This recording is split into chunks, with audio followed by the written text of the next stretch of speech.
Our guest has arrived in the studio. I guess he got caught up in the motor vehicle circulations on the road. The Honorable GEOFFREY RUKU, Member of Parliament for Mbeere North Constituency. Good morning. Good morning. Good to have you here.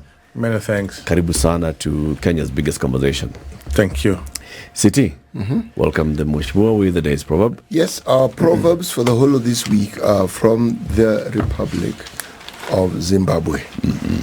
Do not be like the mosquito that bites the owner of the house. Do not be like the mosquito that bites the owner of the house. Mheshimiwa RUKU, what's your interpretation of this proverb? These, my brother here has very serious leaders, and I don't know. I don't know how to put it, but the mosquito is always there, biting everyone. So why should you not be like him? That's how mosquitoes survive. It is biting the owner of the house. Yeah, you know that's the nature of mosquito. It will be killed. You know, also we have a leader in our community, or I don't know whether it's a leader or a saying that there is this frog. They went for a tour with a scorpion, you know, and they found a liver, and then the scorpion cannot be able to swim, but the frog can be able to swim. So in the middle of the liver, the scorpion, and to sting the frog. What happened because it's the scorpion's nature to sting. Yeah, it's the scorpion's nature to sting. What did you expect me to do? Yeah. That's my nature, especially when we get to that point of the middle of the river. That's what the scorpion said. So it's the nature of the mosquito to bite not only the owner of the house, but even the visitors. Even the visitors. So I don't know the interpretation. Maybe I can be assisted. We had a guest earlier who said they look at it from the owner of the house being the sovereign and the mosquito being the person who's been given the mandate by the sovereign people to serve them. He said, you know, our MPs, our MCAs, our governors, our president, and those should not be like the mosquito. You know, don't bite the hand that feeds you. But we have a cardinal responsibility as leaders, as the president and his government has a constitutional mandate to move this nation forward, to try and develop this nation. And it's not easy. In the process, the president and his government, or as leaders, we have to make very painful decisions. Decisions which are not popular for the sake of the future generations. I mean, it's not punishing those who has given us the mandate to lead, but it's making prudent decisions which previous leaders have not been able to make to ensure we live a better society. Yes. Mheshimiwa, were you in State House yesterday? Yes, I was there. In a meeting with President William Ruto, when he met leaders from Embu. Yes. And it was a conversation about Muguka. I've held a productive meeting with the leaders of Embu County on the recent ban on Muguka. We have agreed that Mbeere and Muguka being a scheduled crop, a meeting be convened to discuss this issue. Consequently, I've directed the Ministry of Agriculture to convene a forum of all parties and stakeholders concerned. And this was happened in Nairobi. What was the meeting about? The meeting was basically about asking the president whether we have other government which are making laws which contravene the national government, the national laws of the land. And any arm of government or any devolved unit which makes law which is in contravention with the national laws, that law is null and void. And the executive order issued by Mombasa governor, as far as Muguka is concerned, is null and void because Muguka is a shaded crop. It is well enshrined or protected in the Crop Act Mbeere Regulation 2023, clearly, properly anchored there. And no one has powers to go against the already existing laws. So, and also, it is important for the governors from the coast to really address the root cause, the real problems, and stop, push the footing on the issues. What do you think the real issue is, the real problem? The real problem in the coast region is heroin, is cocaine, is other and drugs, is weed, bangi. That is the real problem. And that's what we should be seeing the coast governors coming together, asking the police and the government agencies to arrest all the drug barons. This is what we have done, especially in Mount Kenya, as far as illicit brew, adulterated alcohol, people consuming ethanol in the name of alcohol. And we have made very good progress as far as adulterated alcohol in Mount Kenya region is concerned, because it was a serious problem, a serious menace, and is a problem. Drugs is a problem in the coast region. And one of the drugs is not Muguka. No, it's not Muguka. Muguka is not a drug. It's just like saying coffee is a drug, or saying tea is a drug. Muguka is a stimulant, just like coffee, just like tea. And the problem they are describing in the coast region, where we come from, we don't have that problem. And we have grown this crop for ages. Our forefathers, great-great-grandfathers were using Muguka, and we are still using Muguka. So the problem they are describing, we don't have that kind of problem in our region. So the thing is, please, the advisors of the governors from the coast region, they need to be fired, all of them. Because they are lazy, they are not working, they are not advising the governors properly. They need to be fired. Well, it's interesting that you say this, because there were, I think there's some sentiments that I share, but the governor from Mombasa was here yesterday, and he had documented statistics, some numbers. For us, it was quite shocking as well, that there are folks who are being admitted in hospital for psychotic and psychiatric care, and the use is Muguka. It is not anything else. It is specifically Muguka, that they've been admitted, and it can be traced to that. In fact, there was a number that was given. It was 45 out of the 70 admissions. 45 were as a result of Muguka use. What would you say about that? Those statistics are not true, because I have scientific publications which have been done by professors from different universities, professors who have in the field of biotechnology, who have studied the effect of the active element in Muguka as well as in Mbeere, because it's one and the same thing, and no indication whatsoever that that active element within Muguka that makes Muguka to be a stimulant that can be abused to the level of someone becoming a SOB. But when you mix Muguka with weed, with heroin, with cocaine, definitely you are finding your way to a rehabilitation or psychiatric hospital. That's for sure. You're here to be saying that those who are at the coast, who it is said have problems with Muguka, are of necessity ingesting or consuming other drugs, and so the mixture of these drugs and Muguka is what's causing the problem that we are seeing. What I'm saying is, Muguka as a stimulant cannot cause the damage which Governor of Mombasa and other governors are describing.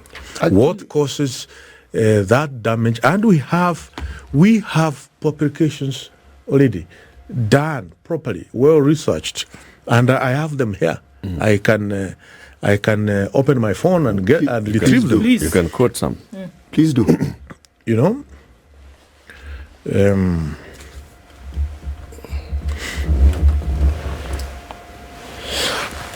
Sorry. Bless you. So the Honorable GEOFFREY RUKU is opening some of the reports that he says he has that have research conducted by several academics who have looked at the active ingredients in Muguka and Mbeere and the effects of these active ingredients on Muguka and Mbeere on those that consume. So it's extremely scientific in this case that characterization of selected Kenyan cat or Katha edulis catifas based on morphological traits. That is one of the publications which has been published in African Journal of Biotechnology, and the second one is genotypic characterization of Katha edulis in Mount Kenya region, Kenya, which has been published in Journal of Phylogenetics and Evolutionary Biology. These are reputable journals, and if you go to conclusion,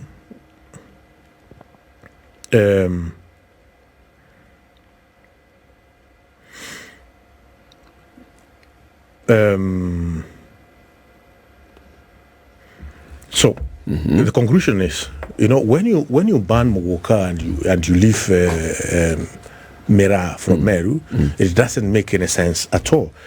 It says that cat genotype showed genetic diversity using SSR markers that was within the range obtained other in study. In addition, the study affirms the value of this is too deep SSR markers in the use of genetic diversity. Finally, the study shows that the gut population from different Meru and Embu county did not cluster based on geographical origin and other different local names. The gut. So they're the same. Sorry, yeah, they are the same. The study,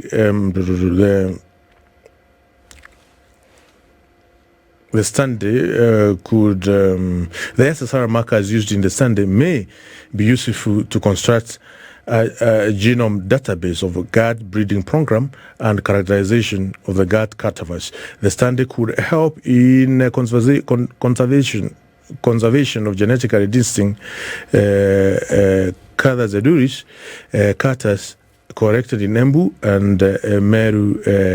Sounds to me like this is a research that's looking whether there's a difference between Mbeere and Muguka. Yes, and it's not necessarily looking whether there's a the effect, now, psychological or physiological or otherwise, of these particular substances, right? And the so this one is not telling us. This one has not looked at the effect. And this was basically just looking at the genome and seeing that they're the same. Yes, that's what I'm saying. They are the same. But now here is a governor banning Muguka and leaving Mbeere from Meru. So what are you trying to tell us? You're trying to tell us that Muguka is more harmful than Mbeere. Understand this. So it shows that all of them are the same family, the same active element in Muguka is the same active element in Actually, no. So they are not. If you look at articles that have spoken of the chemistry and pharmacology and toxicology of cat, same thing, they tell you very specifically. There's something called cathinone and cathine. Cathinone is the more unstable property than cathine. Cathinone is what you find in Muguka. And if you read the article to its very end, and this is published in the National Institute of Health, so which means it's an extremely reputable publication. They even go to tell you about the various effects and how it is both Muguka and Mbeere affect. And they talk about the ocular effects. They talk about central nervous system effects. They talk about psychiatric effects. And they also liken it to amphetamines, which are drugs that are used to cure what we call the treatment of attention deficiency. So it goes on in great details. So if you're talking about adverse effects, it does have adverse effects, and it's been documented. Mheshimiwa Ruku, are there people who consume Muguka in your constituency? We all consume Muguka in my constituency, myself included. All of you? Me included. I chew Muguka. Have you ever seen, are there people in your constituency who have had adverse effects after chewing Muguka or Mbeere? I want to repeat again and again that Muguka does not cause whatever is being described by governors from coast. What causes what is being described is when you chew Muguka, you chew Mbeere, you smoke weed, you do your unga. What's this unga? Cocaine and heroin and other drugs or illegal substances. That is when you become a zombie. But if you chew your Muguka and you take your tea, you will be able to do anything else without anything. So Muguka is harmless in as far as you're concerned? Muguka is a stimulant. It makes you be able to focus in whatever you are doing. It gives you extra energy. If you want to go throughout the night without sleeping for you to do a certain task, you will chew a Muguka, you will concentrate throughout the night, and you will deliver whatever you want to do. And for those who are saying that Muguka makes men from not be able to perform, not be able to do their conjugal responsibility, whoever is saying that, I saw the CS for public service trying to insinuate that we have men from Meru, from Tharkanidhi, from Embu, from Mbeere, who, if I don't want to say this is a national conversation, but the point is, who have not been affected. Who have not been affected. Children are there. And we are doing quite okay as far as that sector is concerned. Mheshimiwa is right, because you see, one of the effects, when you talk about adverse effects, many of these stimulants, as he calls them, have two sides. Yes, there are people who've used the very properties for athletic performances to enhance it. So it isn't that he's wrong. He's absolutely right. It's even used as a cognitive enhancer. Okay? Some people use it as an aphrodisiac. Some use it as a euphoriant to make them feel happy. But that having been said, it is the same drug that then causes lethargy, psychotic hallucinations, cognitive dysfunctions. It has adverse effects. It has the positive side, as he mentions, and it has the negative. Now, when you look at what is licensed to be sold as something that can help treat ailments, and that's where the amphetamines comes in. One of the problems with prescriptions is when one goes off prescription, the harm, because every time you buy a drug, there's what you call contraindications. There's a whole list of things you're told about the drug. If you have this condition, don't take this. But when one does, then the negative effects that you're told would come with it are now put into play. So I'm simply saying this. When you look at the effects that this particular stimulant, as Mheshimiwa has called it, has caused, I believe the people at the coast are reporting what they see and what they know and what they have evidence to. Mheshimiwa, do you have evidence that the people who have the problems that are being mentioned are mixing drugs, as you say? Is there evidence to prove this? Yeah, I think there's evidence. I think there's evidence because... do you have that evidence? I have seen a few of them from my community. I've seen a few of them who smoke weed, who do other substance, and drugs, and they turn up to be zombies. But as far as Muguka is concerned, someone who wake up, go to his normal day-to-day basis, chewing Muguka, has no effect described by the governors from the coast region. So what's the next step? After yesterday's meeting, the president directed the Ministry of Agriculture and others to call a stakeholders meeting. What is this? What are the steps that were agreed at yesterday's meeting in State House? What we agreed is that first, Muguka is well anchored in the laws of the Republic of Kenya, and nobody has the powers to ban Muguka.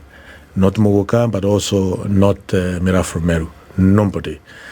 And that is a very bad trend coming from governors from coast region.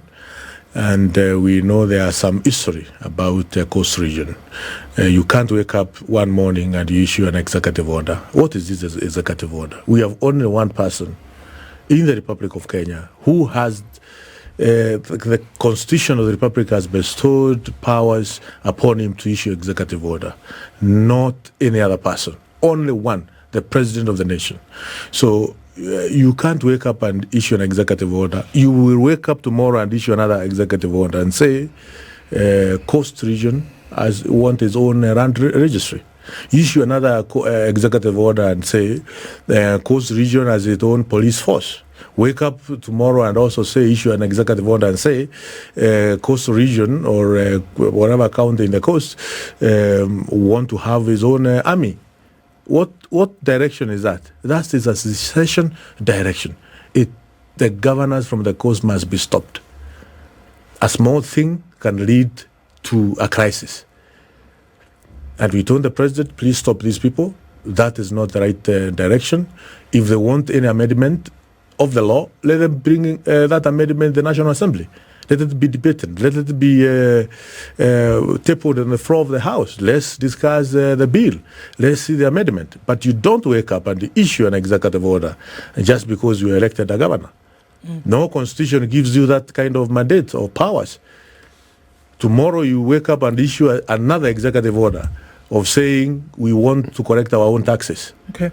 I think that this conversation is going to continue. I think that there's still going to be a lot of engagement when it comes to this moving forward. But one thing that you have mentioned is that, let's take it to the floor of the House and discuss.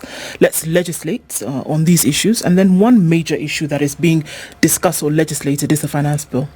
That has come into fore. It's in play at the moment, and there are very many things that have already arisen. And one of the things we were discussing before you came in was, look, how confident or what guarantee do we have that members of parliament who are tasked with the responsibility of making sure that they represent the people, what guarantee do we have that in this too, members of parliament are doing what they should to ensure people understand then and that their views are being represented properly when it comes to this particular bill? Yeah, the guarantee is there because we are keen. We represent the people of the Republic of Kenya and we want to see this country prospering, moving forward. So we have to be keen as members of parliament in all the bills which come on the floor of the House, not only the finance bill, but also other bills which touch the lives of Kenyans. And in this case, a finance bill, there is taxation is not a topic which any Kenyan, even members of parliament, want to really to talk about or to say we really want to be taxed. Nobody wants to be taxed. Nobody wants to be taxed, including even the president. He doesn't want to be taxed. But we have a responsibility as a nation to grow our economy, to finance the budget, which was the budget policy statement, which was lauded in Parliament as one of the best policy budget policy statement by both sides of the House. So we say these are very nice budget. It's cutting across. It is allocating resources where they are supposed to be. But we are not asking ourselves, where do we get those resources from?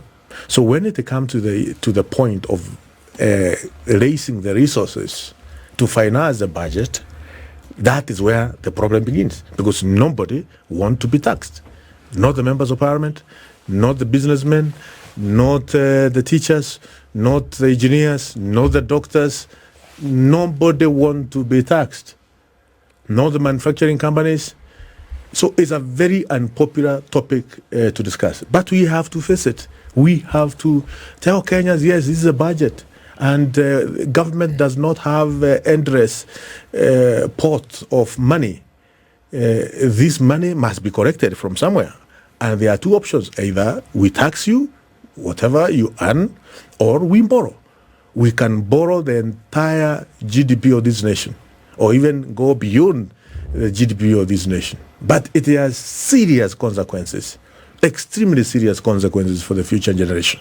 So we have to squeeze ourselves to budget to finance the budget of this financial year, because we need roads, we need hospitals, we need schools, we need our security to be well maintained.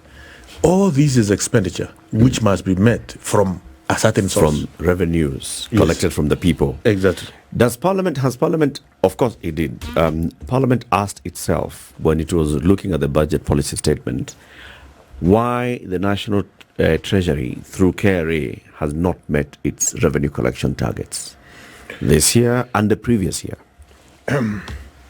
Yes, it is true.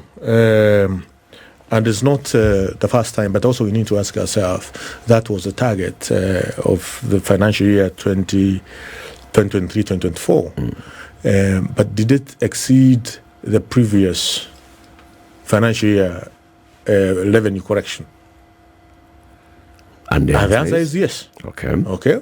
So we went beyond 2022, 2023, 2021, 2022 financial year by revenue correction. 2022, 2023 financial year, there was a target which was not met by KRA. True. But did we exceed the amount of revenue corrected from the previous year? The answer is yes. So, meaning we are moving in the right direction as a nation, as a government, as an administration, in terms of raising revenue. And you can't raise revenue if you have not put in place proper policies which are stimulating the economy, that businesses are working, so that you'll be able to collect more than what you collected in the previous year. So is there a sense in first widening that base or trying as much as possible to collect as much as you intend to collect before you say you raise the tax from the same ones that you were able to collect from? We, as members of parliament, we have to continue speaking in a very tough language to KRA, and not only KRA, but also to Treasury. We have to widen our tax base. But in widening our tax base, we have to be innovative. There are many areas which are not taxed. There are many avenues where government can be able to raise revenue without continuing adding taxes on water, on diapers, on beer, on I don't know, whatever it is. The same old method of correcting taxes. We need to think outside the box or without the box. This is the responsibility of the technocrats who are working at the Treasury. They need not to be lazy. They need to think seriously. For instance, I'll give you an example. The digital asset space, or the virtual asset space, in the year 2023, the amount of trade which was transacted at that space was $20 billion. Out of the $20 billion, Kenya as a government did not collect not even a single dollar as a revenue or as tax from that space. Why? Because we don't have any regulation in Kenya to regulate virtual asset space. What are virtual assets? Virtual assets. Are we talking about digital spaces? We are talking about crypto trading, and there are different types of cryptocurrencies and other assets traded within Binance and all these space. So why is it that we are not seeing Treasury people moving with speed to come up with regulations which can enable government to tax and raise more revenue from this space? We have another space, but that has been captured now in this finance bill, the derivative market. Kenya marketplace, you can trade when you are seated in San Diego, in UK, in Germany, in other places, make money out of the derivatives which, let's say, have been derived out of the trading in Nairobi Stock Exchange and other financial markets. And you make your money offshore without paying not even a single coin to the Kenya revenue. So why don't we move with speed and get tax revenue from this space? So we are calling upon the technocrats in Treasury. Please don't really make members of parliament do your work, struggle, in defending some of your very unpopular proposals. Which one is the most unpopular? as we conclude, actually, let's just ask you this question. You are quoted. You went to another media house and you spoke about the motor vehicle circulation tax. Since then, have you actually been able to understand it better? Maybe you can, as we conclude, leave us on this one. Explain the motor vehicle circulation tax and why it's important. Anyway, I have said that taxation is not popular at all. It's not popular within in any political economy. Taxation is not popular, and that's why government are seen as if they are stealing from hardworking Kenyans or hardworking workers. So, and because of this, no politician who become popular by defending taxation.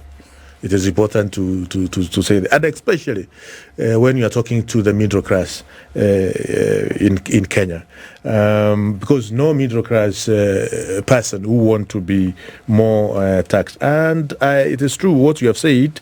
I went to a TV station a few weeks ago, and I was called names for defending motor vehicle circulation tax. But it is important to say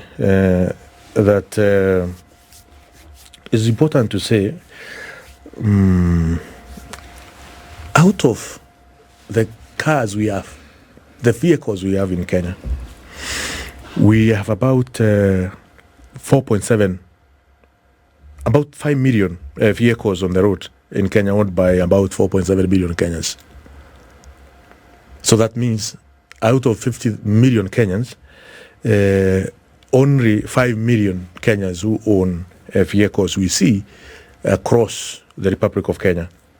Now, the State Department of Roads has a budgetary allocation of about 200 billion Kenyan shilling, financial year 2023-2024. And out of that, the equitable share national revenue allocated to 47 counties was about 390 billion. Okay? And these 390 billion allocated to all counties in the Republic of Kenya is still part of the money which goes to do the roads in our rural areas. Okay? Now, what does that mean? It means that the highest development budget in Kenya funds the lifestyle of less than 5 million Kenyans. What do you mean by lifestyle? Because of making the roads? We are saying the highest budget allocated to roads, and more also go to county government, but also goes to road, over 200 billion Kenyan shilling, funds the lifestyle of 5 million Kenyans who own vehicles. So the question is, if 5 million Kenyans own vehicle and we spend huge amount of money as a government, as a nation, for the purposes of these roads, what will be wrong? Asking an extra coin to from these 5 million Kenyans so that we can continue making the roads motorable, so that we can continue expanding more roads in the Republic of Kenya. You know, my constituency, Mbeere North, about 80% doesn't have any tarmac road. More than 80%, my constituency. When will be my constituency, Mbeere North, have more than 70% of tarmac road? What is this we need to do as a government to get my roads in my constituency tarmacked? Where do we raise this money from? Will I be wrong if I ask these Kenyans who own 5 million vehicles to pay a little bit more, to pay a little bit more, so that my constituency can be tarmacked, and many other constituencies in the Republic of Kenya? What is wrong with that? Is it too much to ask? When the government of the Republic is spending more than 300 billion every year to finance your lifestyle. We are talking about 45 million Kenyans who don't own a motor vehicle. But only 5 million own vehicles. Will it be so difficult for us to ask these 5 million Kenyans, please pay a little more, so that the 45 million Kenyans can be able to walk on good well-maintained can be able to use public vehicles in a well-maintained roads. This 5 million that you said, the 5 million who own vehicles. Yes. Is it only personal vehicles that they use? They drive for personal use, or does it include? Let me make a correction. There are 5 million vehicles owned by 4.7 million. 4.7 million Kenyans. Yes. And these are what kind of vehicles? Out of the 5 million, we have only 100,000 which are public vehicles. Public vehicles in the Republic of Kenya. So it's about 100,000. It's your contention that the 4.6 million vehicle owners are only using it for lifestyle. So when we spend money on building roads, 10,000 kilometers of roads or 11,000 kilometers of roads, we are only doing this for the benefit of 4.6 million Kenyans. No, don't put words in my mouth, which that is not the interpretation. I want you to get it right. What we are saying is that the president and his administration is asking the 4.6 million Kenyans, please, we want to build more roads in the Republic of Kenya, so that the Asuras in our village can enjoy proper roads. We spend more than 300 billion a year to ensure roads are well maintained, for you to be able to drive your car properly, for you to be able to move from one corner to the other in comfort. What is this so difficult?